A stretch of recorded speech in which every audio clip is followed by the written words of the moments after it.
Can I ask before we move on, your stock is the worst in the NASDAQ today? Any particular, I know it's not, why even ask? I mean, this market has been so crazy, but, do you have any insight as to what's going on there?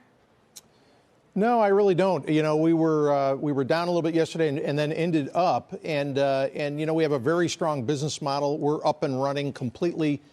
We have about 90% of our employees working from home and still providing great service.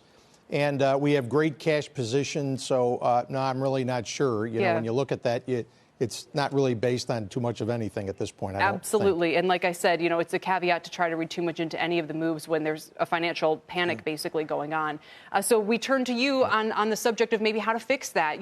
That we heard the government yesterday saying they want to get money to Americans as quickly and efficiently as possible. Secretary Mnuchin said, look, the IRS has a lot of names and addresses. We could use that. He said, we're also looking to payroll providers.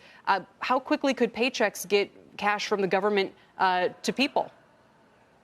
Yeah, I think we could do it very quickly. We move hundreds of millions of dollars every evening and all day when we're transferring payroll funds and 401k trading funds and so forth.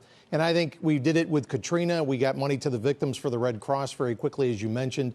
We could do this very quickly, and I think we're well set up to do it. We know how to move money through the system, and we know how to do it very efficiently and quickly and get it in the right hands. We also do it through, direct deposit into banks, of course, paper checks if that's needed, pay cards, you name it. And we also now have a pay-on-demand service, which allows people, if they earn 8 hours today, that they can get paid tonight if they want to do it. So we're very well set up from a money transfer position, I think. Is this something you're in active discussions with the government about doing?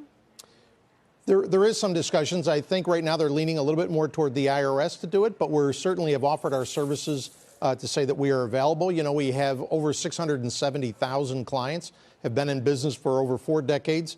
And I think we're always ready to offer our services to anything that the government needs. It's a great private and government partnership, private business and government partnership that we could help on. Right. And it's also good to have you here, Marty, because we this morning learned the jobless claims number had, of course, spiked a lot higher last week. Since you guys have this window into what's going on with hiring and firing, can you give us any granular data about, what it's like out there? Yeah, well, it's pretty early, but obviously I think most of our clients and, small and mid-sized businesses and all businesses, frankly, whether they're clients or not, are feeling the pressure of this. I think the biggest thing that can be done by the government, a lot of steps they're already taking, which is get money into the small business in particular. Small business drives America. And I think if we get more money into small businesses quicker, and this is through waiving the FICA on the employer side, that gives them immediate cash flow, additional cash, through the low interest or no interest loans. We've heard, obviously, that one of the proposals is covering 6 weeks worth of pay for your employees as a small business. Hopefully that gets approved. These are things that we want to keep small businesses from going out of business. And if the government can do that quickly, there's even a job sharing discussion where keep your employees on instead of laying one off and keeping one, let them job share, and unemployment insurance may help pick up the difference. So there's a lot of good creative government ideas going on now and steps they're taking. You got to keep small businesses in business, give them the cash flow they need up front, give them a loan. Whatever they need to do to keep people working will be really important. Yeah, absolutely. Do you have people calling you up right now saying, how do I stop, paychecks from going out or in other words, with those kinds of business interruption issues already?